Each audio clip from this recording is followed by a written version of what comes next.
Hi hello నేను మీ రాకేష్. ఈరోజు మనతో పాటు మహబూబాబాద్ సంబంధించినటువంటి ఎంపీ అభ్యర్థి మనతో ఉన్నారు.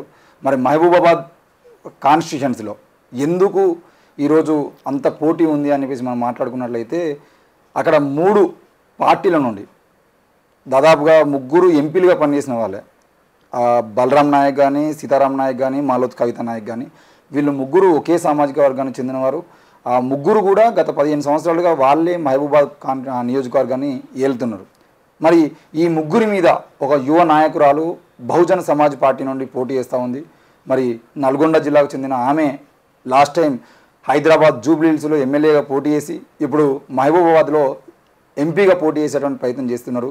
మరి ఈమె ఏ ధైర్యంతో ఈ 3 హేమీల మీద దూసుకుపోవాలనే ప్రయత్నం చేస్తుంది. అక్కడ మహబూబాబాద్ నియోజకవర్గంలో ఏ రాజకీయాలు ఎలా జరుగుతున్నాయి ఏంది అనేది పూర్తిగా ఆమెను అడిగి తెలుసుకుందాం. Welcome to NN media madam.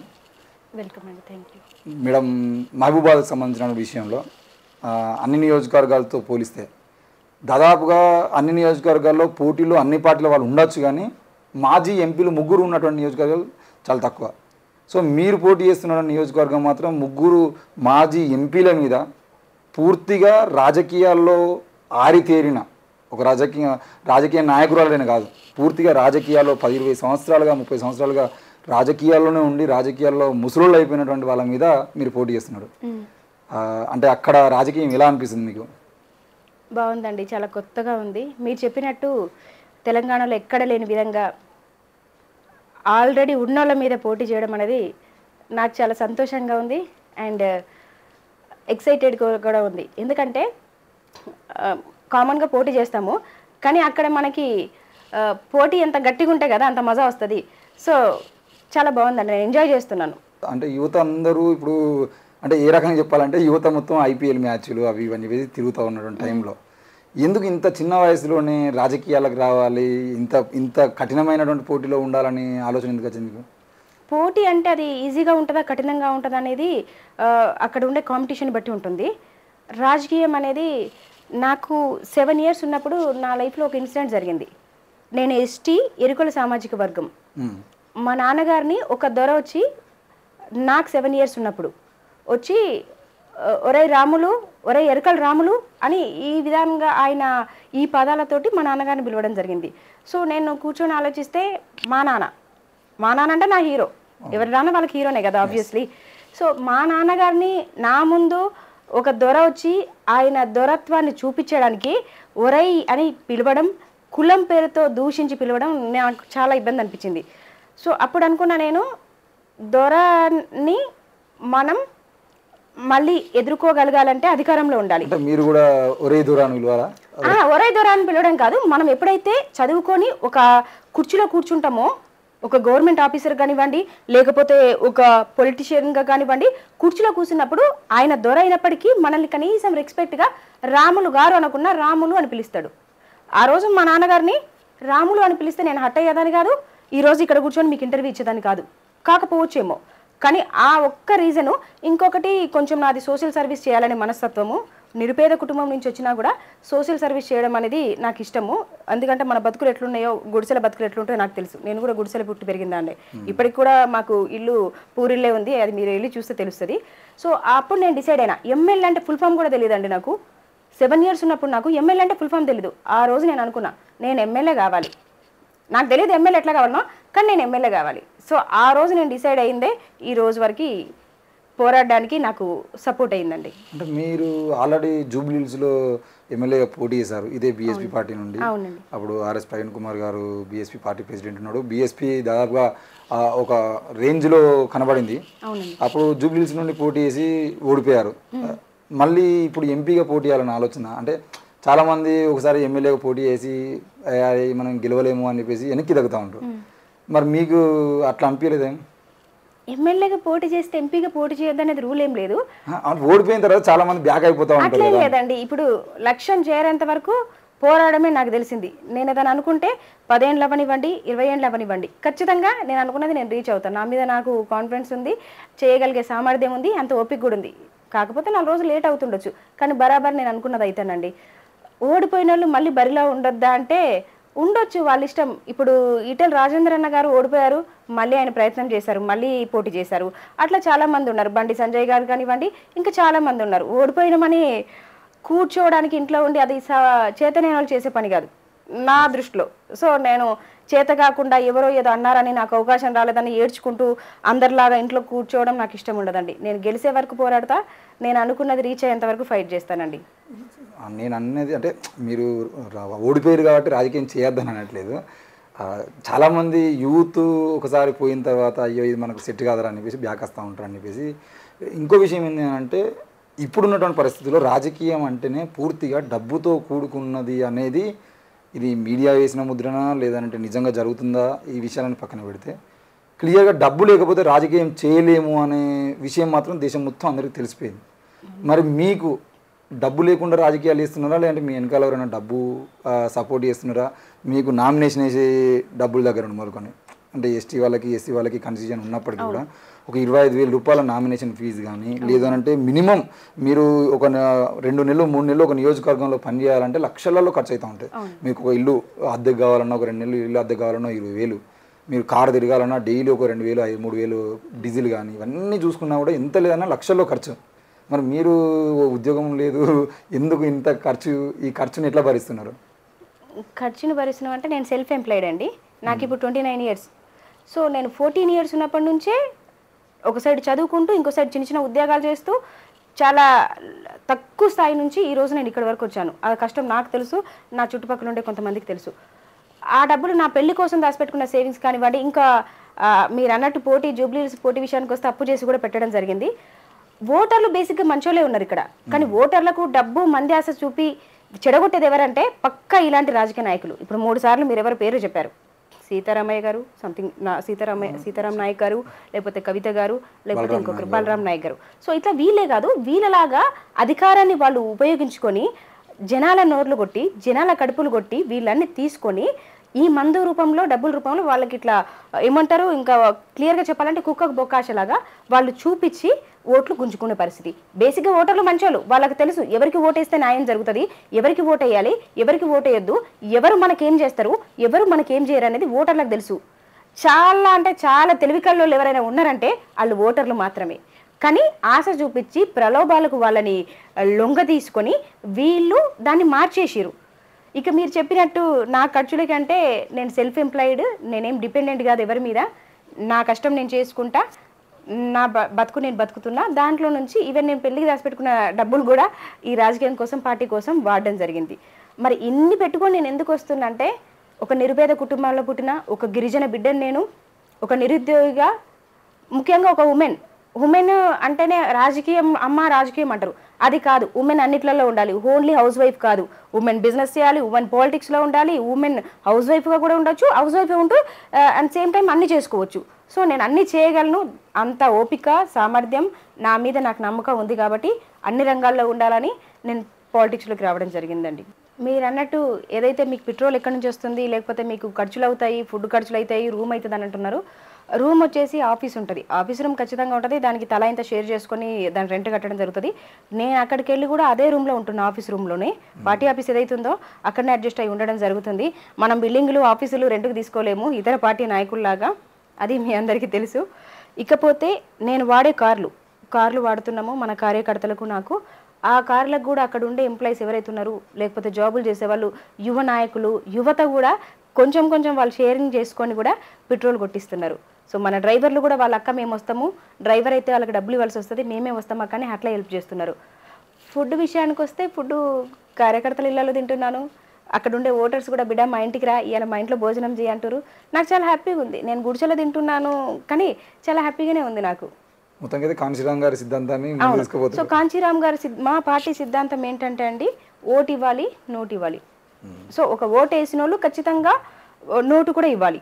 ఎందుకంటే రాజ్యాంగం అంబేద్కర్ గారు రాసిన రాజ్యాంగంలో ప్రతిదీ ఆ అంబేద్కర్ రాసిన రాజ్యాంగం వల్లనే మనం అనుభవిస్తున్నాం. నేను ఈరోజు ఇట్లా కూర్చొని మీ దగ్గర మాట్లాడుతున్నానంటే ఆయన పెట్టిన భిక్షనే. నేను ఈరోజు పోటీ చేస్తున్నాను ఎంపీ కంటే అది ఆయన పెట్టిన భిక్ష. ఈరోజు నేను వేసుకుంటున్న ఈ బట్టలంటే, ఈ స్వేచ్ఛ నాకుందంటే ఆయన పెట్టిన భిక్ష. ఈరోజు నేను 29 సంవత్సరాల అమ్మాయి పెళ్లి చేసుకోకుండా జనాల కోసము, నా హక్కుల కోసము, నా ఆత్మగౌరవం కోసము, నా ఆత్మాభిమానం కోసము పోరాడుతుందంటే అది కేవలం అంబేద్కర్ రాసిన రాజ్యాంగమే. సో ఇంత హక్కుగా నేను ఇంత స్వేచ్ఛగా జీవించడానికి అంబేద్కర్ రాసిన రాజ్యాంగమే కారణం. అందుకని మాకెవరైతే సపోర్టర్స్ ఉన్నారో వాళ్ళే చిన్న చిన్న హెల్ప్లు చేస్తున్నారండి. ఇంకొంతమంది అయితే వాళ్ళు దాచిపెట్టుకున్న డబ్బులు కూడా గల్లగురుగులలో పిల్లలతో ఇప్పించడం, వాళ్ళు వచ్చి ఇవ్వడం, 100, 50, 500, 10 రూపాయలు ఇస్తున్నారు, ₹1 కూడా ఇస్తున్నారండి. ఆ ₹1 అని చీపు చూడడానికి లేదా, ₹1 కొండంత బలం మాకు. మీరు ఇంతకుముందు మాట్లాడుతూ ఈ ఎవరైతే కులం పేరుతో పిలిచారో వాళ్ళే ఇప్పుడు మీ పోటీ చేస్తున్నటువంటి నియోజకవర్గంలో చాలా వరకు సర్పంచ్ కానీ, ఎంపీటీసీ కానీ, జెడ్పీటీసీ కానీ, ఎమ్మెల్యే కానీ, ఎంపీ కానీ, ఎవరైనా కానీ. ఫర్ ఎగ్జాంపుల్ ఇప్పుడు మాలోతు కవిత గారు ఎంపీగా పోటీ చేశారంటే ఆమె 5 ఏళ్ల పాటు కేసీఆర్ గారి దగ్గర బానిసలుగానే ఉండాల్సిన పరిస్థితి. బీజేపీ నుండి బలరాం నాయక్ గారు ఉన్నారనుకోండి, కిషన్ రెడ్డి దగ్గర అయ్యా అన్న పరిస్థితి. లేదంటే మన సీతారాం నాయక్ గారు ఉన్నారనుకోండి, సీతారాం నాయక్ గారు కూడా కిషన్ రెడ్డి దగ్గర పోతే అయ్యా అనాలి, ఈయన బలరాం నాయక్ గారు రేవంత్ రెడ్డి దగ్గర పోతే అయ్యా అనాలి. ఇదే అంటే ఎంపీలుగా గెలిచిన తర్వాత కూడా ఆ దురస్థానం వాళ్ళు చూపిస్తూనే ఉన్నారు, వీళ్ళు గెలిచిన తర్వాత వీళ్ళు చూపిస్తున్నారు. అంటే మీరు అంటున్నటువంటి ఆత్మాభిమానం కానీ, ఆత్మగౌరవం కానీ వీళ్ళు ఇక్కడ కనబడతలేదు కదా. మరి మీరు కొత్తగా ఏం చేద్దాం అనుకుంటున్నారు? కొత్తగా నేను ఏదో చేయాలనుకుని రాజకీయంలోకి వచ్చిన. ఇప్పుడు అందరం అది చేస్తాం, ఇది చేస్తామని చెప్తారు. సో నేను కూడా అదే చెప్తున్నాను మీరు అనుకుంటే, అప్పుడు నేను మీరు చెప్పిన దొరలకాడనే పనిచేయచ్చు. టీఆర్ఎస్ కానివ్వండి, బీజేపీ కానివ్వండి, కాంగ్రెస్ కానివ్వండి. నేను వెళ్ళి పనిచేస్తా అంటే వాళ్ళు తీసుకోరా? ఎస్టీ వాళ్ళకు కూడా అవసరం కదా. డబ్బులు ఖర్చు పెట్టి టైం ఇచ్చి ఇంత కమిట్మెంట్గా చేసే లీడర్స్, యువ నాయకులు, అది కూడా ఉమెన్స్ ఖచ్చితంగా అవసరం ఉంటారు కాదా? మీరు చెప్పండి.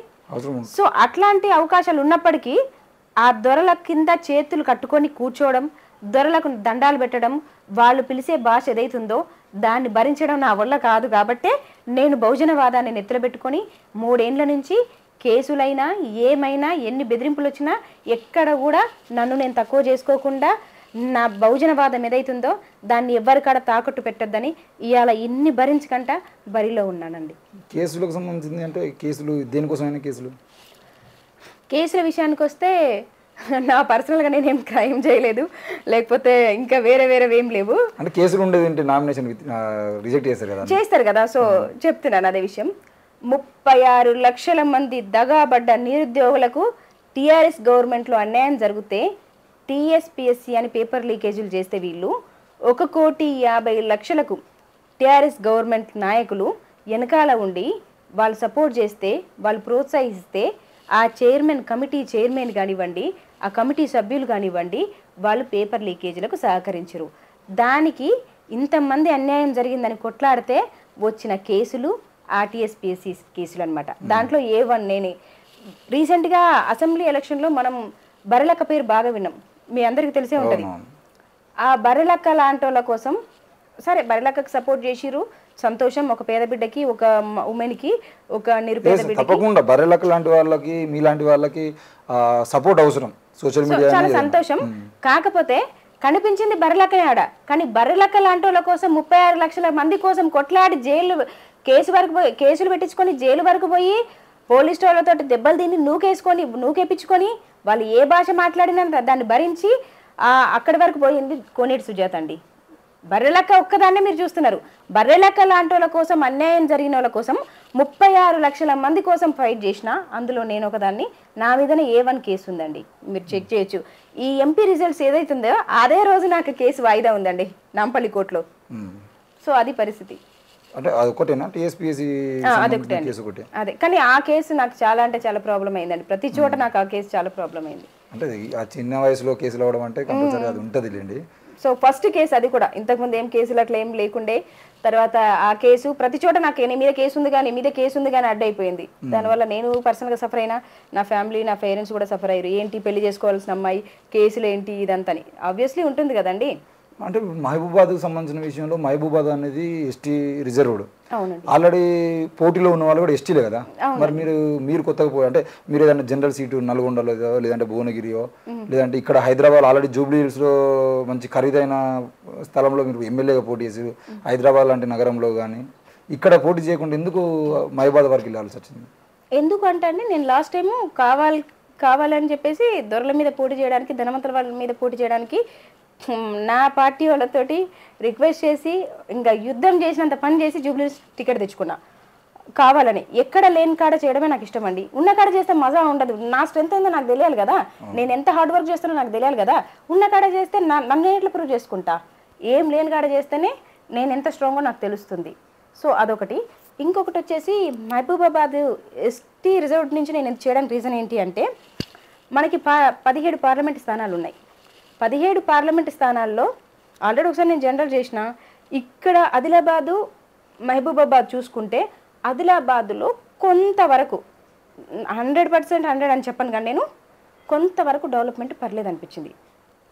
మహబూబాబాద్తో పోల్చుకుంటే మహబూబాబాద్లో మాత్రం డెవలప్మెంట్ శూన్యం, ఏమీ లేదు. ఏం లేని కాడ పని చేసే మనస్తత్వం నాది కాబట్టి ఇది తీసుకున్నాను. ఇంకా ఎస్టీ కదా, నువ్వు అక్కడ ఉన్న వాళ్ళు కూడా ఎస్టీ కదా స్థానికులు, నీకంటే ముందు ఎంపీగా పోటీ చేసిన వాళ్ళని మీరు ఇందాక ఒక మంచి క్వశ్చన్ అడిగారు, చాలా మంచి ప్రశ్న అది. సో ఆ ముగ్గురు కూడా ఎస్టీ అంటే అన్ని ఉపకులాలు ఉంటాయి, ఇది అని స్పెసిఫిక్గా చెప్పడానికి లేదు, రైట్? సో అన్ని ఉపకులాలు ఉన్నప్పటికీ ఒకే సామాజిక వర్గానికి చెందిన వారికి వాళ్ళ డబ్బును చూసి అయి ఉండొచ్చు, లేకపోతే ఆల్రెడీ వాళ్ళు సీనియర్ నాయకులు అయి ఉండొచ్చు, లేదా వాళ్ళ వెనకాల ఇంకేమైనా ఉండొచ్చు, లేదా దొరల పార్టీల అండదండలు ఉండొచ్చు, వాట్ ఎవర్ ఇట్ మేబీ.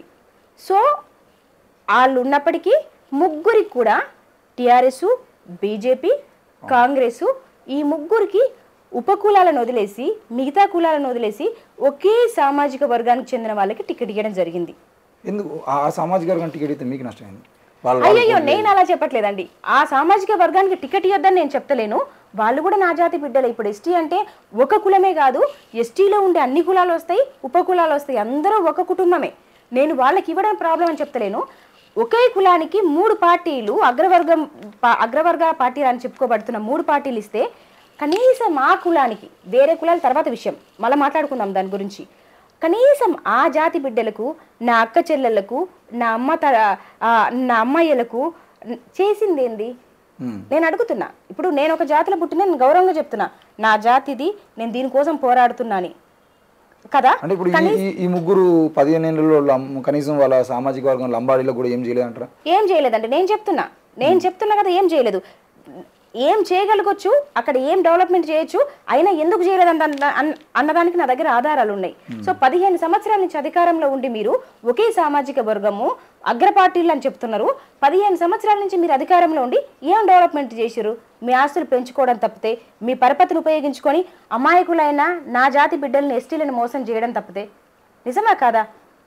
నేను ఇంకా ఉపకులాల విషయానికి వస్తే, నేను ఒక గిరిజన బిడ్డని, ఒక నిరుద్యోగిని, ఒక నిరుపేద బిడ్డని, ఒక అమ్మాయిగా పెళ్లి చేసుకోకుండా నా జాతులకు, మా బహుజనులకు, ఎస్సీ ఎస్టీ బీసీలకు, అగ్రవర్గాల్లో ఉండే పేదలకు, మత మైనారిటీలకు ఎంతో కొంత చేయాలి. మనం వెనుకబడి ఉన్నాం, మన బతుకులు బాగలేవు, మనం కూడా చట్టసభల్లో ఉండాలి, మనం కూడా అన్ని రకాలుగా డెవలప్ కావాలి, మనం కూడా కాంట్రాక్టర్లు కావాలి, మనం కూడా ఆఫీసర్లు కావాలి, మనం కూడా ఆత్మాభిమానంతో బతకాలి అని చెప్పేసి నేను అధికారంలోకి రావడం జరిగింది. నా విషయం చూసుకుంటే పర్సనల్గా అంటే నాకెంత అన్యాయం జరుగుతుందో నేను చెప్తున్నా. ఎస్టీ గురించి కాదు, ఎస్టీలో ఇంకా చాలా మంది ఉంటారు, అట్లా ఎంతమందికి అన్యాయం జరుగుతుంది. నేను కూడా బాధితురాలిని. ఎందుకంటే 75 సంవత్సరాలు అయిపోతుంది మనకి స్వతంత్రం వచ్చి, అయినా 8 లక్షల మంది పాపులేషన్ తెలంగాణ మొత్తంలో మేము. ఉమ్మడి ఆంధ్రప్రదేశ్ ఉన్నప్పుడు కానివ్వండి, ఇప్పుడు కానివ్వండి, మాకు ఎస్టీ ఎరుకల కమ్యూనిటీ నుంచి ఒక్క ఎంపీ లేడండి. నమ్ముతారా మీరు? ఇప్పుడు తెలంగాణ వచ్చి 10 ఏళ్ళు అవుతుంది, ఇప్పటికి ఒక ఎంపీ లేడండి. మీరు ఎదగలేకపోతురా, లేదంటే వేరే సామాజిక వర్గం మిమ్మల్ని ఎదగకుండా చేస్తుందా? అణచివేత, సేమ్ ఇదే అణచివేత. వెనకాల ఎవరో లేరని, పరిపతి లేదని, ఇన్ఫ్లుయెన్సర్స్ కాదని, డబ్బులు పెట్టుకోలేమని, అవకాశాలు లేవు. మరి 8 లక్షల మందిలో చదువుకున్న వాళ్ళు లేరా? అర్హత ఉన్నోళ్ళు లేరా? ఆ కుర్చీలో కూసోగలిగిన వాళ్ళు లేరా అంటే ఉండరు. కాకపోతే ఇప్పుడు కూడా చాలా అవమానాలు ఎదుర్కొని వచ్చినాయి. ఈ పరిస్థితి వచ్చి నేను ఇక్కడ కూర్చోడానికి కూడా చాలా ఉన్నాయి. నీకు ఆడపిల్లవి, నీకు ఎందుకు రాజకీయం అంటారు, మీ కులంలో ఎవరు ఉండరు అంటారు. ఎవరు లేరు కాబట్టి నేను రావాలనుకుంటున్నా. నిజమా కాదా? నాకు అర్హత ఉంది అన్ని రకాలుగా. ఎందుకు ఒక గిరిజన బిడ్డ, ఒక ఎరుకుల బిడ్డ ఎందుకు ఎంపీ కావద్దు, ఎందుకు ఎమ్మెల్యే కావద్దు, ఎందుకు మినిస్టర్ కావద్దు? నిజమా కాదా? 75 సంవత్సరాల నుంచి కనీసం ఒక్క ఎంపీ లేడంటే మీరు చూడండి, మేము ఎంత వెనుకకు నెట్టివేయబడుతున్నాము, ఎంత అణచివేయబడుతున్నాము, ఎంత అధికారానికి దూరంగా ఉంటున్నాము, ఎంత మానసికంగా మేము కృంగిపోతున్నాం అనేది ఈ ఒక్క విషయం తెలుస్తుంది. 8 లక్షల మంది పాపులేషన్ అండి మేము తెలంగాణ మొత్తంలో. ఒక ఎంపీకి అవ్వడానికి మాకు స్థాయి లేదంటారా? మాకు అర్హత లేదా? చెప్పండి మీరు. అందరూ రుచి చూడాలన్నది కాంచీరామ్ గారైనా బాబాసాహెబ్ అంబేద్కర్ అయినా ఎవరైనా కూడా దాదాపుగా వాళ్ళు చెప్పింది అదే, అన్ని జాతుల వాళ్ళకి రాజ్యాధికారం రావాలి. అందుకే ముఖ్యంగా ఇప్పుడు ఈ ఎస్టీ రిజర్వ్డ్ కాన్స్టిట్యూషన్లు ఇవ్వకపోతే ఆయనతో కూడా దొరకదని చెప్పేసి కనీసం ఆ రిజర్వ్డ్ కాన్స్టిట్యూషన్. సరే, ఇక ఎస్టీ కాకుండా జనరల్ తీసుకోవాలి అంటే నిజంగా ఎస్టీ రెండే ఉన్నాయి, ఒకటి ఆదిలాబాద్, ఇంకొకటి జనరల్. ఆదిలాబాద్ కూడా ఎప్పుడు మనం ఒకరికి అవకాశాలు ఇస్తున్నాము. ఇప్పుడు ఎట్లయిపోయిందంటే ఎస్టీ అంటే కొంతమంది పేర్లు చెప్పడానికి కూడా నాకేం భయం లేదు. రేఖా నాయక్ గారు, లేకపోతే సత్యవతి రాథోడ్ గారు, లేకపోతే సీతక్క గారు, ఇట్లా వీళ్ళే వస్తున్నారు. యువ నాయకులకి అవకాశం దొరుకుతుందా లేదా? వాళ్ళు వస్తారు. సో ఇప్పుడు కోయాల లేరా, గోండ్రుల లేరా ఉమెన్స్, లేకపోతే నా ఎరుకలలో లేరా, ఇంకా ఉపకులాల్లో లేరా? చాలా మంది కంటే చాలా మందికి ఈ రోజు కూడా నిజంగా అణచివేతకు గురవుతున్నారు, అన్యాయానికి గురవుతున్నారు, వెనుకకి నెట్టివేయబడుతున్నారు స్పెషల్గా. సో దాన్ని ఎదిరించడానికి నేను ముందుకు వచ్చినండి. Super madam. అంటే ముఖ్యంగా రాజకీయము అనగానే ఇప్పుడు మీరు ఇప్పుడు కేసు అయింది అని చెప్పేసి ఏదో ప్రజల కోసం ఏదో చేద్దామని చెప్పేసి పోయినప్పుడు గొడవలు అవ్వడము, కేసులు పెట్టుకోవడం ఇవన్నీ జరుగుతూ ఉన్నప్పుడు బయట వాళ్ళు ఎవరంటున్నారు అనే విషయం పక్కన పెడితే ఇంట్లో వాళ్ళ నుండి ఒక ఫోర్స్ ఉంటుంది, నీకు అవసరమా, నీకు ఇంకా పెళ్లి కాలేదు, నీకు ఎందుకు ఈ రాజకీయాలు, కేసులు కాకపోయినా పర్లేదు అసలు రాజకీయాలకు పోతామంటే ఇంట్లో వాళ్ళు అద్దంటారు. అందులో ముఖ్యంగా అణచివేతకు గురి కాబడుతున్న, ఇప్పటికీ స్వేచ్ఛను అందుకోలేకపోతున్న మహిళల విషయానికి వచ్చేదింటే మాత్రం రాజకీయం అనగానే ఎవరో ఏమైనా చేస్తారో అని చెప్పేసి భయానికి గురవుతూ ఉంటారు తల్లిదండ్రులు. మీ విషయంలో జరగట్లేదు మరి? తల్లిదండ్రులు ఏమంటున్నారు, ఇంత ధైర్యంగా మీరు ఎమ్మెల్యేగా పోటీ చేసి, ఎంపీగా పోటీ చేసి, ప్రధాన ప్రతిపక్ష పార్టీలని మీరు తిడుతూ పోతూ ఉన్నప్పుడు ఇంట్లో వాళ్ళు ఏమంటారు? తిట్టడం అంటే ఎవరి మీద నాకు ప్రత్యక్షమైన విమర్శలకు సంబంధించిన విషయం తిట్టలేదు, ఎవరి మీద నాకు ప్రత్యక్షంగా ఏం లేదు. పార్టీల పరంగా లేకపోతే అక్కడ జరిగిన రాష్ట్రంలో జరిగిన ఇష్యూస్ మీద మనం అన్యాయం జరుగుతుంది, ఇంకెన్నేళ్ళు మనం ఈ అన్యాయానికి గురవుతాం, ఇంకెన్ని రోజులు దీన్ని భరించాలనే ఒక ఆవేదన ఉంటుంది కదా, కడుపు మంట, దానివల్ల కామెంట్ చేయడం జరిగింది. కానీ ఎక్కడ కూడా నా స్థాయిని తగ్గించుకొని ఎదుటోళ్ళ స్థాయిని తగ్గించేలాగా నేను కామెంట్ చేయలేదు. అక్కడ పరిస్థితి ఏంది, ఆ సబ్జెక్టే మాట్లాడినా. ఇక ప్రెజర్ అంటే డెఫినెట్గా ఉంటుంది. ఇప్పుడు 29 years అమ్మాయి పెళ్లి చేసుకొని పిల్లలతో, హస్బెండ్తో, ఫ్యామిలీతో ఉండాల్సిన టైము. సో రాజకీయం అంటే ఇది కొంచెం వ్యత్యాసంగానే ఉంది. ఫస్ట్ వాళ్ళు కూడా ఒప్పుకోలేదు, భయపడుతున్నారు, ఇప్పటికి కూడా భయపడుతుండ్రు.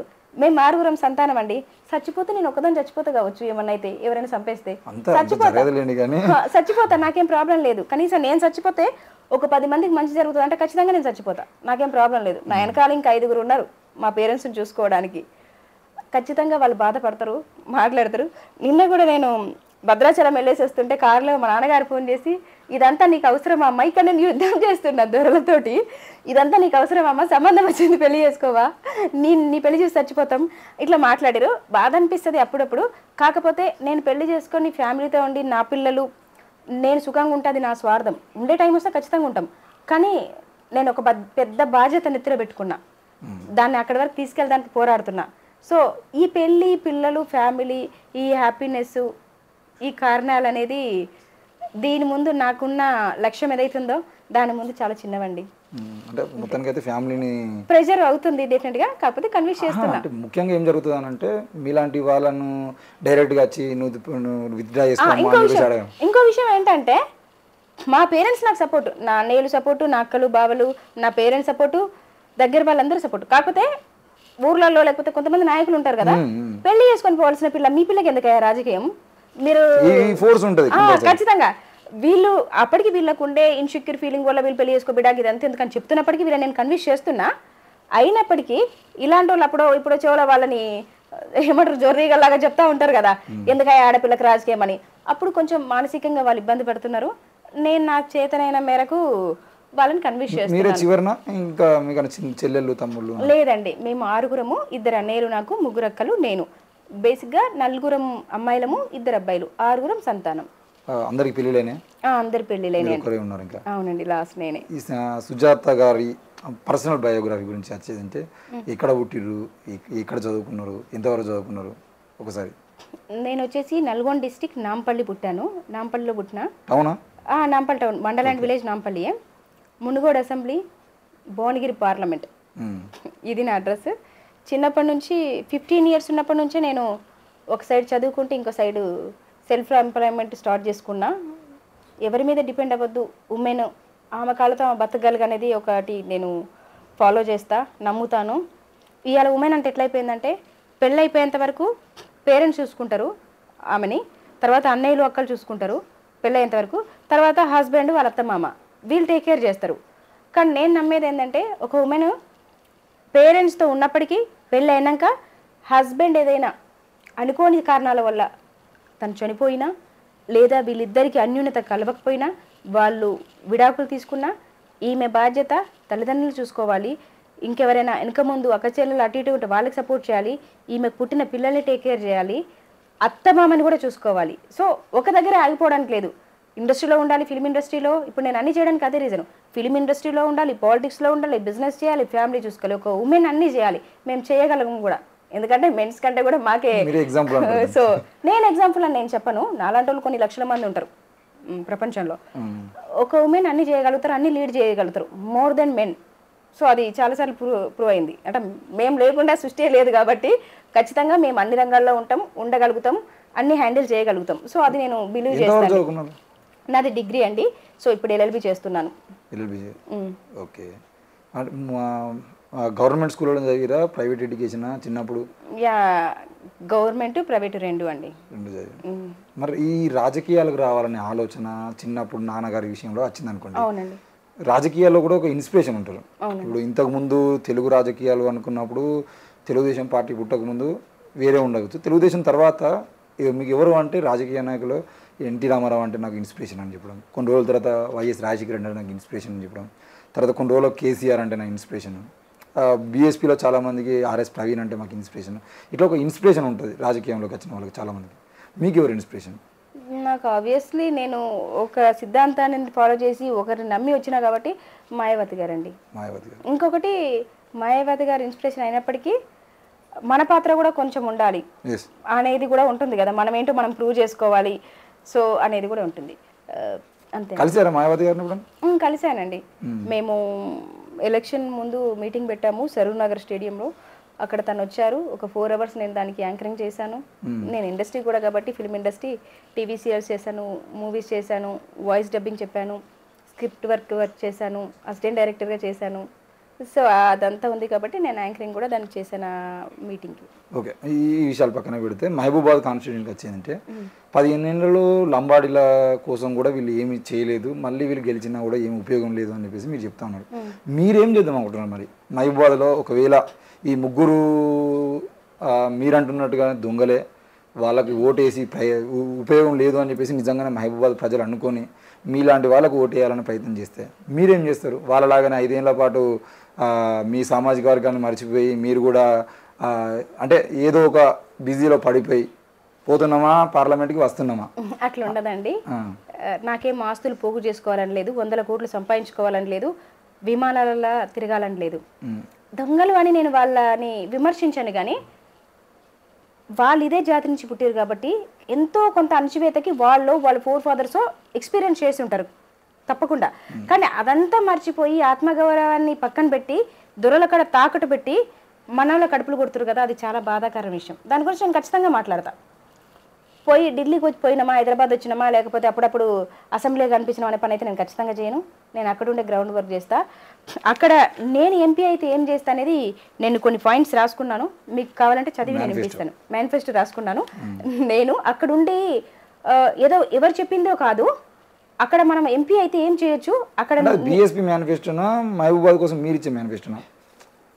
బీఎస్పీది మహబూబాబాద్ కోసం నేను అక్కడ రాసుకున్నామండి. ఓకే. అంటే మహబూబాబాద్ ప్రజల కోసం ప్రత్యేకంగా అక్కడ ఉన్న వాళ్ళకి ముఖ్యమైన అవసరాలు ఏవైతున్నాయి, ఒక ఎంపీ అయితే ముఖ్యంగా ఏం చేయగలుగుతారు అనేవి దీంట్లో ఉన్నాయండి ఇంటర్వ్యూ ద్వారా. సో మహబూబాబాద్ కోసం నేను అక్కడ ఉన్న నా పరిధి ఏదైతే ఉందో, నాకున్న జ్ఞానాన్ని బట్టి అక్కడ ఉన్న సమస్యల మీద నా పార్టీ ఆదేశాల మేరకు ఒక మేనిఫెస్టో రెడీ చేయడం జరిగింది. సో అది మీ అందరి ముందు ఉంచాలనుకుంటున్నాను. నేను కోనేటి సుజాత అనే నేను హామీ ఇస్తున్నాను, అభివృద్ధికి నోచుకొని మహబూబాబాద్ అసలు ఇన్నేళ్ళు అవుతుంది మనం ఎస్టీకి అవకాశం ఇస్తున్నాము, 3 సార్లు ఎస్టీకి ఒకే సామాజిక వర్గానికి అవకాశం ఇస్తే ఒకరు చేయకపోయినా ఇంకొకరైనా చేయాలి కనీసం. కానీ ఏ ఒక్కరు చేయలేదు. అది చాలా అంటే చాలా బాధాకరమైన విషయం. ఒకరు చేయకపోయినా కనీసం ఏ ఒక్కరైనా, ముగ్గురులో ఒక్కరు కూడా డెవలప్మెంట్ చేయలేదంటే వాళ్ళు ఎంత పెద్ద ఎత్తున దొరలకు లోబడి ఉన్నారనేది మన మహబూబాబాద్ ప్రజలు ఒకసారి తెలుసుకోవాలి. బయ్యారం మీకు ఐడియా ఉండుంటుంది, బయ్యారం ఉక్కు ఫ్యాక్టరీ. దాని గురించి ఎన్ని ఏండ్ల నుంచి చిన్నపాటి యుద్ధం జరుగుతుంది.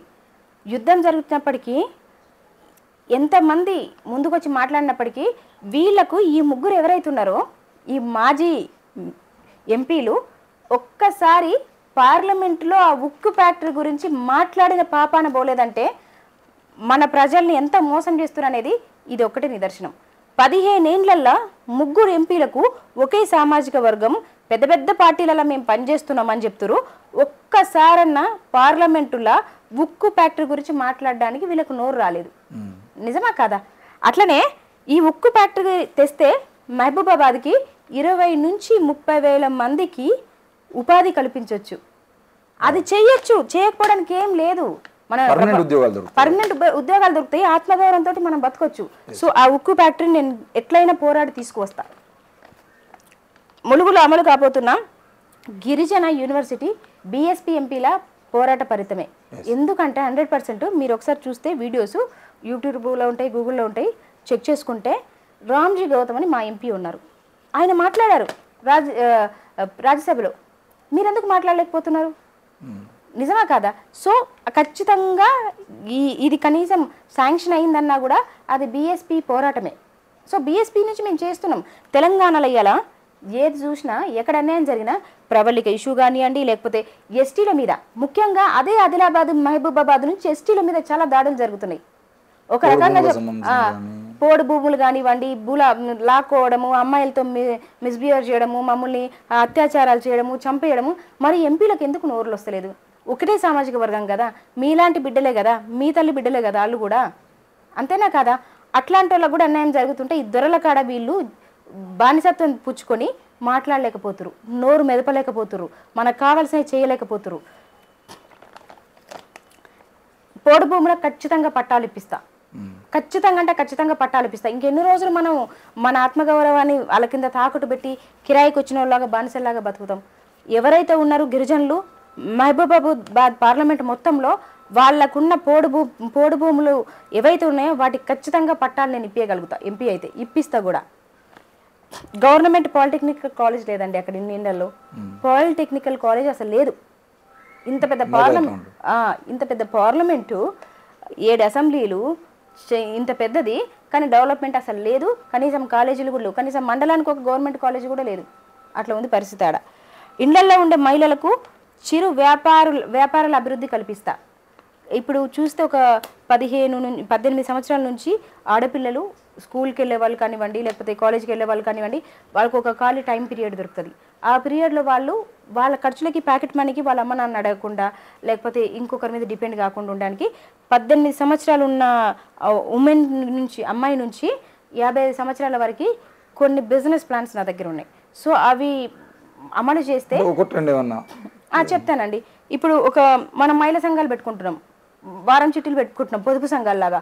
అట్లా వాళ్ళ ఇళ్ళల్లో కూర్చొని చాలా అంటే చాలా బిజినెస్లు, ఇప్పుడు అగరబత్తులు కానివ్వండి, ఇస్తరాకులు కానివ్వండి, ఇది చాలా పెద్ద బిజినెస్ అండి. మనం వేరే వాళ్ళకి ఇస్తున్నాం, వేరే స్టేట్స్కి ఇస్తున్నాము, లేకపోతే వేరే కంట్రీస్కి ఇస్తున్నాం. కానీ చాలా పెద్ద బిజినెస్. మనలకు 100 మందికి 200 మందికి గ్రూపులు క్రియేట్ చేసి వాళ్ళ ఇండ్ల కాడనే ఒక సైడ్ ఫ్యామిలీని చూసుకోవచ్చు, ఒక సైడ్ పిల్లల్ని చూసుకోవచ్చు, ఒక సైడ్ ఇల్లుని చూసుకొని ఎవరికాడ పోయి బానిసత్వం చేయకుండా, ఎవరికాడ పోయి జీతం లేకుండా నెలకింత వాళ్ళు సంపాదించుకోవచ్చు. అట్లాంటి బిజినెస్ ప్లాన్స్ నా దగ్గర చాలా ఉన్నాయి. సో నన్ను గెలిపిస్తే ఇళ్లలో ఉండే మహిళలకు 18 సంవత్సరాల నుంచి 55 సంవత్సరాలు ఉండే ఉమెన్ వరకు కూడా నేను బిజినెస్ రిసోర్స్ చూపిస్తా.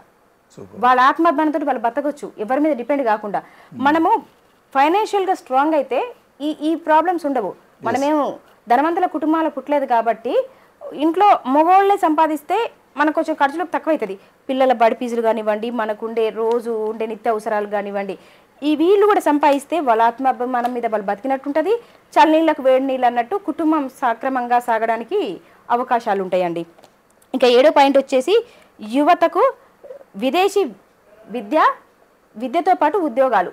చాలామంది మనోళ్ళు అమెరికా పోవాలని ఒక కళ ఉంటుంది, లేకపోతే లండన్ పోవాలని ఉంటుంది, లేకపోతే ఇంకెక్కడికి పోవాలని ఉంటుంది, ఇంగ్లాండ్ పోవాలని ఉంటుంది, జర్మనీ పోవాలని ఉంటుంది. అట్లా చాలామంది పోయి చదువుకోవాలనుకున్నప్పటికీ వాళ్ళకి అర్హత ఉన్నప్పటికీ సపోర్టర్స్ లేక పోయి అక్కడ ఉద్యోగ కల్పించే అవకాశం రాక చాలామంది సఫర్ అవుతున్నారు. దానికి నేను 100% సపోర్ట్ చేయగలుగుతా. నాకున్న చిన్న ప్రపంచంలో చిన్న ఇన్ఫ్లుయెన్స్ యూజ్ చేసి ఖచ్చితంగా వాళ్ళకి నేను సపోర్ట్ నిలుస్తా. ఆ చదువు విలువ చదువుని కోల్పోయిన వాళ్ళకి తెలుస్తుంది. ఇవాళ నాతో పాటు ఉన్న వాళ్ళందరూ ఐపీఎస్లు, సిఐలు, డాక్టర్లు అవుతున్నారు. నేను కొంచెం వ్యత్యాసంగా, ఇది నేను ఎంచుకున్నదే, నేను ఏది కావాలనుకున్నానో అదే అవుతున్నా. వ్యత్యాసంగా చదువు పక్కన పెట్టి పాలిటిక్స్లోకి వచ్చిన. ఖచ్చితంగా మనం చదువుకోవాలి. ఇంతో అంత నేను చదువుకున్నా కాబట్టి నా హక్కు కోసం నేను కొట్లాడుతున్నా. నేను చదువుకున్నా కాబట్టి నేనేం చేయాలని ఒక బాధ్యత తీసుకొని నేను కొట్లాడుతున్నా. ఆ చదువు విలువ ఖచ్చితంగా గుడిసెలో ఉండేటోళ్ళకి తెలుసు. అందుకే నేను మన పిల్లలు అక్కడికి పోయి చదువుకోవాలి అనుకుంటున్నా.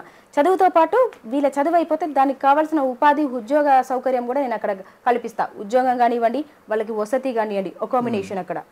అదండి, ప్రతి నిరుపేదకు మెరుగైన వైద్యం అందేలా సహకరిస్తా. ఇవాళ ఎట్లయిపోయిందంటే మనకేమన్నా అయితే బస్తీ దవాఖానలు, గవర్నమెంట్ హాస్పిటళ్ళు, ఇంకా అంతకుమించి పోతందుకు లేదు. మన ఊరు దాటితే అమెరికా పోయినంత పని అవుతుంది కాదే. అదే రాజకీయ నాయకులకు, అదే పెద్ద పెద్ద ఆఫీసర్లకు ఏమన్నా అయితే అపోలోలు ఉన్నాయి, యశోదాలు ఉన్నాయి, ఇంకేమైనా పెట్టుకుంటారు, కేర్ పెట్టుకుంటారు. వాళ్ళని టేక్ కేర్ చేసేందుకు ఏమైనా పెట్టుకుంటారు. ఆ అపోలో డాక్టర్లు ఇంటికి వస్తారు, యశోద హాస్పిటల్ డాక్టర్లు ఇంటికి వస్తారు. అవసరమైతే వాళ్ళు ఉండే ఫామ్ హౌస్లని, గెస్ట్ హౌస్లని, ఆఫీసులని హాస్పిటల్కి మారుస్తారు. వాళ్ళని ఓట్లేసి గెలిపించినందుకు మనకిచ్చే బహుమతి అదనమాట. సో అది రైతులకు కష్టకాలంలో అండగా ఉంటా. చాలామంది చెప్తున్నాం గవర్నమెంట్ మారుతుంది. ఇంకా ఎంత దౌర్భాగ్యం అంటే మేము రాజ్యాంగమే రద్దు చేస్తా అంటారు. రాజ్యాంగం కాపాడేది, రాజ్యాంగం కోసం పోరాడేది ప్రపంచంలో మొత్తం మీద, నేను ఓన్లీ ఇండియా గురించి చెప్తలేను, ప్రపంచం మొత్తం మీద బహుజన్ సమాజ్ పార్టీ. ఇంకో 10 ఏళ్ళకైనా అది మీకు తెలుస్తుంది. బీజేపీ రాజ్యాంగం రద్దు చేస్తా అంటుంది. ముస్లింలను చంపేస్తాను మొన్న అమిత్ షా వచ్చి హైదరాబాద్ మీటింగ్ పెట్టి చెప్పిండు. కాంగ్రెస్ దానికి మద్దతు ఇస్తుంది, ఇండైరెక్ట్. టీఆర్ఎస్ మద్దతు ఇస్తుంది. ఇవన్నీ పార్టీలు ఒకటే. టీఆర్ఎస్, బీజేపీ, కాంగ్రెస్ ఒకటే. రాజ్యాంగానే మారుస్తుంటారు. మరి రాజ్యాంగాన్ని మారిస్తే మన బతుకులేంది? ఎస్సీ ఎస్టీలు, బీసీలు, మత మైనారిటీలు, పేదలు, అగ్రవర్గాల్లో ఉండే పేదలు, అణచివేతకు గురవుతున్నోళ్ళు, వాళ్ళ పరిస్థితి ఏంది ఒకసారి ఆలోచన చేయాలి. సో దాన్ని కాపాడేది ఏదైనా ఉందా ఇయ్యాలా అంటే ఓన్లీ బహుజన్ సమాజ్ పార్టీ. ఇక పాయింట్కి వస్తే రైతులకి చాలామంది అంటారు నేను రైతులకు అది మాఫీ చేస్తా, రుణమాఫీ చేస్తా, అంత ఇస్తా, ఈ లోన్ ఇస్తా, ఆ లోన్ ఇస్తా, కాపు లోన్ ఇస్తా, ఇంకో లోన్ ఇస్తా, ఇవన్నీ మస్తు చెప్తారు. అదంతా కాదయ్యా. ఇప్పుడు వాన వచ్చింది, ఆ రైతు ఏదో ధాన్యం రెడీగా ఉంది, నోటికాడికి వచ్చింది ధాన్యం, వాన వచ్చింది, వానదేవుడు వాన కురిపించడం వల్ల అది మొత్తం పోయింది, భూమి పాలైంది. దానికి నష్టపరిహారం కదా నువ్వు ఇవ్వాలి. నువ్వు నష్టపరిహారం ఇవ్వకపోతే ఎంతవరకు ఇస్తారు? ఎంతవరకు ఇస్తారు? కార్యకర్తలకు ఇస్తారు, నీ పార్టీ వాళ్ళకి ఇస్తారు, నీకు తెలిసిన వాళ్ళకి ఇస్తారు. ప్రతి అన్యాయం జరిగిన వాళ్ళకి, నిజంగా అర్హత ఉన్న వాళ్ళకి ప్రతి ఒక్కరికి చేరాలనా లేదా? చేరకుంటే మనోళ్ళు, నేను కూడా ఒక రైతు బిడ్డనండి, మా నాన్న ఫార్మర్, నేను ఒక రైతు బిడ్డనే. మనోళ్ళు ఆవులు చచ్చిపోయినా కరెంటు కొట్టి, లేదా రైతుకు అన్యాయం జరిగి పంట భూమి పాలైనా పురుగుల మందు తాగుతున్నారండి, అప్పులు కట్టలేక చచ్చిపోతురండి. రైతుల కష్టకాలంలో ఉన్నప్పుడు ఖచ్చితంగా ప్రతి రైతుకు చేరాలది. ఇక కొంతమంది పరిస్థితి ఎట్లయిందంటే, నేను కూడా రైతు బిడ్డనే కాబట్టి చెప్తున్నా, ఆడపిల్లల పెళ్ళిళ్ళు చేసేందుకు వాళ్ళ ఇల్లులు అమ్ముకోవాలి, పొలాలు అమ్ముకోవాలి, చెలకలు అమ్ముకోవాలి, ఆస్తులు అమ్ముకోవాలి. ఇన్నేళ్ళు ఇంట్లో మనిషి లెక్క కలిసిపోయినా ఎడ్లు, బర్రెగొడ్లు, మేకలు, గొర్రెలు అమ్ముకునే పరిస్థితి. ఆస్తులు అమ్ముకున్నంత బాధ అనిపించదు, కానీ మనతో పాటు మెలిగిన ఆ జంతువులు అమ్ముకునేటప్పుడు చాలా బాధ ఉంటుందండి. నేను కూడా చాలా చూసిన. మా పెద్దక్క పెళ్ళికి మా నాన్నగారు అమ్మారు, చాలా పశువులు అమ్మారు, చాలా బాధ అనిపించింది. ఇక ప్రతి నిరుపేదకి సొంతింటి కళను నెరవేరుస్తా. ఈ రోజు కూడా మన సొంత చెప్తున్నారండి. డబుల్ బెడ్రూమ్ ఇల్లులు వచ్చినాయి అంటారు. డబుల్ బెడ్రూమ్ ఇల్లు ఎవరికి వచ్చినాయండి? మీ కార్యకర్తలకు వచ్చినాయి. ఎవరికి వచ్చినాయి? మీకు సపోర్టర్స్కి వచ్చినాయి. ఎవరికి వచ్చినాయి? ఇవాళ ఇక్కడ నేను పోటీ చేసిన జూబ్లీహిల్స్ విషయానికి వస్తే, డబుల్ బెడ్రూమ్ ఇల్లులు రేమత్ నగర్లో కమలాకర్ నగర్ అని ఉంది. కమలాకర్ నగర్లో కూడా డబుల్ బెడ్రూమ్ ఇల్లు ఇస్తున్నారు. ఆ డబుల్ బెడ్రూమ్ ఇల్లులు కొన్ని హోల్డ్ చేసి దాన్ని కొంచెం మాడిఫై చేసి రెంట్కి ఇస్తున్నారండి. అవి గవర్నమెంట్ అధీనంలో ఉన్నాయి ఇప్పటికీ. కావాలంటే నేను ఎవిడెన్స్తో సహా ప్రూవ్ చేస్తా. అట్లా ఎవరైతే వాళ్ళకు సపోర్టర్స్ ఉన్నారు, ఎవరైతే వాళ్ళు ఇడు మనోడు ఇడు బయటోడు, మనోడు బయటోడు ఏందండి రాజ్యాంగానికి? అట్లుంటుందా మనోడు బయటోడని?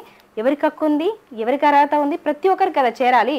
సో నేను సొంత ఇంటి కళని ఖచ్చితంగా నెరవేరుస్తాను. ఈరోజు కూడా మనోళ్ళు పాపం గుడిసెలల్లా ఏదో పాకలాగా దాంట్లో ఉంటున్నారు. సొంత ఇల్లు పెట్టుకోకుండా రెంట్లు కట్టుకొని ఉంటున్నారు. సో ఆ సొంత ఇల్లు కట్టుకోవడానికి నా వంతు నేను వాళ్ళ బిడ్డ లెక్క వాళ్ళ చెల్లె లెక్క ఖచ్చితంగా కృషి చేస్తానండి. తప్పకుండా. అంటే ఇంత ఫైట్ చేస్తున్నారు కదా మీరు, ఇది ధైర్యం ఎక్కడ నుండి వచ్చింది? ఏంది మీ వెనకాల ఉన్నటువంటి, అంటే ఎవరెవరు బ్యాక్గ్రౌండ్లో ఉండి నేను ఉన్నామ్మా నువ్వు పోటీ చేయి. ఇప్పుడు కాంగ్రెస్ వాళ్ళకు రేవంత్ రెడ్డి రాహుల్ గాంధీ ఉన్నట్టు, బీజేపీ వాళ్ళకు నరేంద్ర మోడీ కానీ కిషన్ రెడ్డి కానీ వీళ్ళందరూ ఉన్నట్టు మీకు ఎవరు ఉన్నారు మరి? నా వెనకాల ఒక పెద్ద శక్తే ఉందండి. అంబేద్కర్ రాసిన రాజ్యాంగం అదొక్కటి సరిపోతుంది నేను ఇంత ధైర్యంగా కొట్లాడడానికి, ఇంత ధైర్యంగా మాట్లాడడానికి. ఇక అది కాకుండా నా వెనకాల మనుషుల పరంగా ఎవరైనా చూసుకుంటే ఎవరైనా ఉన్నారంటే ఎవరు లేరండి. నేనేం కావాలో నేను డిసైడ్ చేసుకున్నప్పుడు, నాకేం కావాలో నాకు తెలిసినప్పుడు, నేనేం చేయగలను నాకు తెలిసినప్పుడు నా వెనకాల ఎవరు అవసరం లేదు, నేను చేయగలుగుతా. అంతే కదండి. పోరాటం చేయాలనుకున్నప్పుడు వెనకాల ఎవరున్నా లేకుండా చేయాల్సిందే. సో నా పోరాటం నేను చాలా విజయవంతంగా చేస్తా.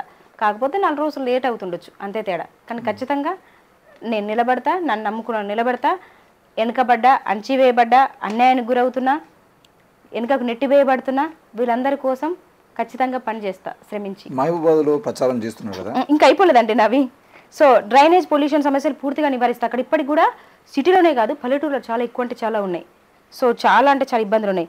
సబ్సిడీ లోన్లు ప్రతి కుటుంబానికి చేరుటకు, అర్హత ఉన్న ప్రతి కుటుంబానికి చేరుటకు సహకరిస్తా. ఇలా సబ్సిడీ లోన్లు నాయకులే మనకు తెలియకుండా మన పేరు మీద తీసుకొని ఎంజాయ్ చేసే పరిస్థితి. అట్లా కాదు, నిజంగా నిరుద్యోగులు ఉన్నారు, నిజంగా వాళ్ళకి అవకాశం ఉంది, వాళ్ళకి అన్ని రకాలుగా వాళ్ళకి అవకాశం కల్పిస్తే మనం వాళ్ళ కళ మీద వాళ్ళు నిలబెడతారు. ఒక కుటుంబాన్ని నిలబెట్టిన వాళ్ళం అవుతాం, ఒక 10 మందికి ఉపాధి కల్పించిన వాళ్ళం అవుతాం. వాళ్ళ కడుపులు కొట్టి ఇలా వీళ్ళు 100 కోట్ల ఆస్తి పెంచుకునే పరిస్థితి ఉంది. సో సబ్సిడీలోను అర్హత ఉన్న ప్రతి కుటుంబానికి చేరుటకు 100% కృషి చేస్తానండి. ఇక 13వ పాయింట్ వస్తే, మహబూబాబాద్లో డెవలప్మెంట్ అసలు లేదు. కనీసం రోడ్డు సౌకర్యాన్ని కూడా నోచుకొని మహబూబాబాద్ మీరు పోయి ఎప్పుడైనట్టు రోడ్లు కూడా లేవండి కనీసం. అంటే ఎంత వెనుకబడి ఉన్నాం మనం అనేది తెలుస్తుంది. దాన్ని బట్టి మహబూబాబాద్ను హైదరాబాద్కు దీటుగా తీర్చిదిద్దుతా. హైదరాబాదు అందరు ఉన్నారు కాబట్టి, సోషల్ మీడియా ఉంది కాబట్టి, తెలంగాణకు నడిబొడ్డు కాబట్టి, ఇప్పుడు మన భారతదేశానికి ఢిల్లీ ఎట్లనో తెలంగాణకు హైదరాబాద్ అట్లాంటి హైదరాబాద్ కాబట్టి మనం చూస్తున్నాం ఈ రంగురంగుల ప్రపంచం హైదరాబాద్లో. కానీ ఈ హైదరాబాద్కు మూల కారణం పల్లెటూరులే కదా, విలేజ్లు. సో అట్లాంటి పల్లెటూర్లు కూడా కొంచెం ఇంత అంత డెవలప్ అవ్వాలి. కానీ అది కూడా డెవలప్మెంట్ లేకుండా చేస్తారు. అందుకే నన్ను ఎంపీగా గెలిపిస్తే హైదరాబాద్కు దీటుగా ఏమేమి చేయొచ్చు మహబూబాబాద్లో నేను చేసి చూపిస్తాను 100%. నూతన కుల మరియు ప్రభుత్వ నిర్మాణాలకు పూర్తిగా సహకరిస్తా. ఎవరి ఆత్మగౌరవం వాళ్ళది. ఏమైనా ఫంక్షన్ చేసుకోవాలన్నా, మంచి చెడ్డ మాట్లాడుకోవాలన్నా ఒక కుల సంఘాలు అనేది కూడా చాలా ఇంపార్టెంట్.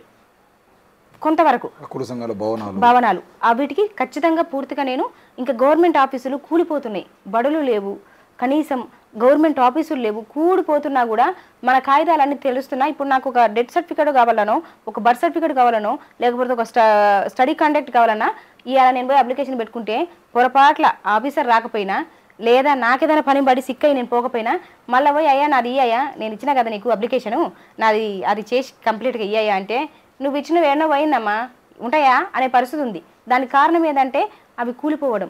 వర్షాలు పడుతున్నాయి, తడిసిపోతున్నాయి, ఎండొస్తే ఎండకి ఎంతున్నాయి, వానకు తడుస్తున్నాయి. అట్లా లేకుండా గవర్నమెంట్ భవనాలు మళ్ళీ పూర్తిగా కట్టవలసిందే. ఎందుకంటే గవర్నమెంట్ భవనాలు కట్టినప్పుడే మనం ఖచ్చితంగా మన పనులు చేయించుకోగలుగుతాం అంతే మనకు కావాల్సిన విధానంలో. సో అదండి, కల్తీ వ్యవస్థకు పూర్తిగా వ్యతిరేకంగా పనిచేస్తా. ఎక్కడ చూసినా కల్తీ. మన నాయకులు కూడా చూస్తున్నారు, ఏదో ఆ టైంకి మీడియాలో వస్తుంది, మనం వదిలేస్తున్నారు. దొరికితే దొంగ లేకపోతే దొర అన్నట్టు తిరుగుతున్నారు. సో ఖచ్చితంగా దీన్ని నివారిస్తా. మహబూబాబాద్ ఏదైతే కల్తీ వ్యవస్థ నడుస్తుందో, ఖమ్మం దగ్గర కాబట్టి మెడిసిన్ మనకి ఎక్కడి నుంచి తయారవుతుందో మీ అందరికి తెలిసిన విషయమే. మరి మహబూబాబాద్లో మందులు ఎంత పెద్ద మొత్తంలో మాఫియా జరుగుతుందంటే, మనం వేసుకునే మెడిసిన్ అది డేట్ అయిపోయినా సంబంధం లేదు, దాంట్లో డ్రగ్ ఎంత కలుపుతున్నారు అనేది సంబంధం లేదు, అది ఏ క్వాంటిటీ ఇస్తున్నారు అనేది సంబంధం లేదు, దాంట్లో ఏం వాడుతున్నారు అనేది సంబంధం లేదు, కల్తీ అయిపోయింది. అదే మెడిసిన్ మనకిస్తున్నారు.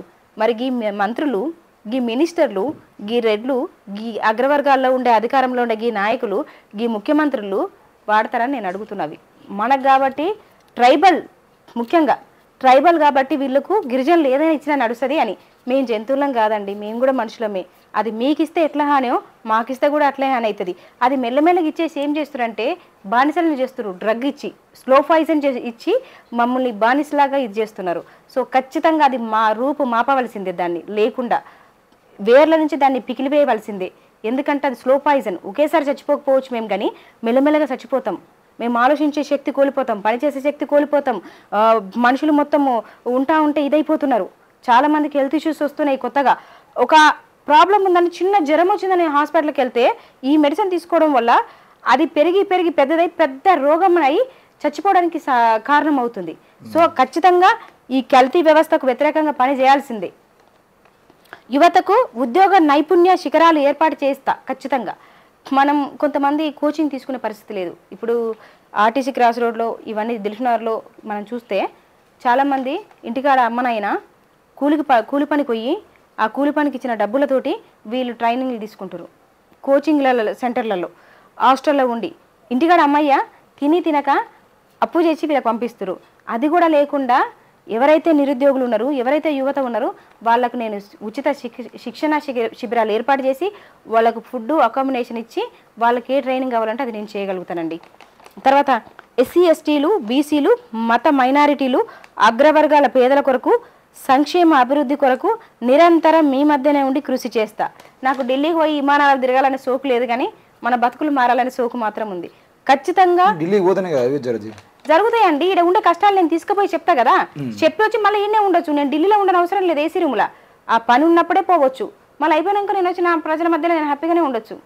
సో వీళ్ళందరూ ఆ లగ్జరీ లైఫ్కి అలవాటు పడ్డారు కాబట్టి ఢిల్లీలో ఈ మినిస్టర్, ఎంపీ అంటే ఒక ఇల్లు ఇస్తారు కాబట్టి ఆ ఇంటికి ఢిల్లీకి పేరు గొప్ప, ఊరు దిబ్బ అన్నట్టు పోయి ఢిల్లీలో ఉండడానికి వీళ్ళు అలవాటు పడ్డారు కాబట్టి వీళ్ళకి మన కష్టాలు తెలుస్తలేవు. ఈ 15 ఏళ్ళు కాలం మబ్బి పెట్టి కాలం గడిపి పబ్బం గడపడానికి కారణం ఏంటంటే దానికి అలవాటు పడ్డాడు. సో నేను ఆ అలవాటు పడదలుచుకోలేదు. నాకు పని ఉన్నప్పుడు పోతా, ఖచ్చితంగా పోవాల్సి వస్తుంది. మీరు అన్నట్టు ఎంపీ కాబట్టి పని ఉన్నప్పుడు పోతా, పని లేనప్పుడు వచ్చి నేను నా అసెంబ్లీనే ఉంటాను, నా జనాల మధ్యలో. నేను పల్లెటూరులోనే పుట్టి పెరిగినానండి, గుడిసెలనే పుట్టి పెరిగిన. నాకు ఇదే ఇష్టం, కానీ ఢిల్లీలో ఉండాలి, అమెరికాలో ఉండాలని నాకేం లేదు. అట్లా ఉండుంటే ఎన్ఆర్ఐ మరి పెళ్లి చేసుకొని ఎక్కడో స్టేట్స్లో ఉండేదాన్ని, లేదా చదువుకునేదాన్ని. లేదండి, అట్లాంటి ఆలోచన లేదు. రాజ్యాంగాన్ని మనం కాపాడాలన్నా అది బహుజన్ సమాజ్ పార్టీతోటే సాధ్యం. హైదరాబాద్లో లేకపోతే తెలంగాణలో లేకపోతే ఏ రాష్ట్రంలో చూసుకున్నా పోరాటాలు చేసేది బహుజన్ సమాజ్ పార్టీ.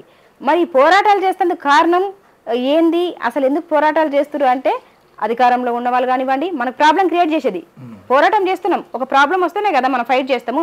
ఆ ప్రాబ్లం క్రియేట్ చేసేది ఎవరంటే అగ్రవర్గాల్లో ఉండే ఆర్థికంగా, అగ్రవర్గాలు అందరు నేను చెప్తలేను, మళ్ళీ కూడా క్షమించండి, అగ్రవర్గాల గురించి అందరి గురించి నేను అంటలేను. అగ్రవర్గాల్లో ఆర్థికంగా నెల తొక్కుకోగలిగిన వాళ్ళు అన్ని రకాలుగా వాళ్ళు పుంజుకొని మన మీద పెత్తనం చలాయిస్తారు. దాని గురించి నేను మాట్లాడుతున్నా. సో వాళ్ళు ఏం చేసినా నడుస్తుంది, ఏం చేసినా చలామణి అవుతామని ఒక ఇదితోటి వాళ్ళకున్న రాజకీయ పరపతి కానివ్వండి, వాళ్ళకున్న ఇన్ఫ్లుయెన్స్ కానివ్వండి, వాళ్ళకున్న ఆర్థిక లావాదేవీలు కానివ్వండి, ఇవన్నీ చూసుకొని మన మీద దాడులు చేస్తున్నారు. మీరు ఎక్కడ చూసినా ఒక పేదోడి మీద దాడి చేసుకోడు.